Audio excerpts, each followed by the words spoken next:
President Joe Biden's national security advisor, Jake Sullivan, traveled to Israel for talks with that nation's prime minister and members of the Israeli war cabinet.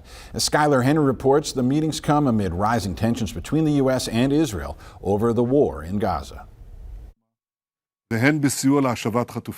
Israeli Prime Minister Benjamin Netanyahu says he plans to continue the war against Hamas until absolute victory. A mission that now involves close-quarter combat on the ground. The comments follow Netanyahu's meeting with White House National Security Advisor Jake Sullivan in Tel Aviv to discuss Israel's operations in Gaza. Two U.S. officials tell CBS News the Israelis are saying the current phase of their offensive should be completed in 2 to 3 weeks, followed by lower-intensity strikes and raids. With more than 18,000 dead in Gaza, according to the Hamas-run health ministry, and Palestinian survivors experiencing starvation, dehydration, and disease, Israel faces an international outcry over the carnage.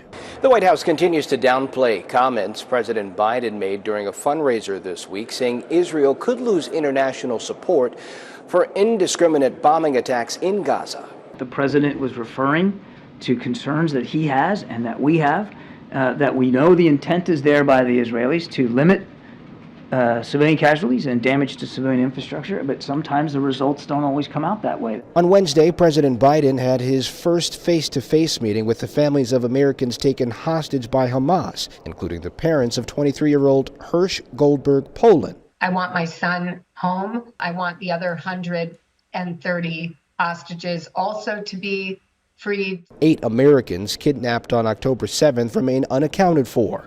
The Biden administration says it remains focused on bringing them home. Skylar Henry, CBS News, Washington. Israel's defense minister told the national security advisor Jake Sullivan that the war, quote, will last more than several months, so the next phase of targeted raids is likely to be a long one.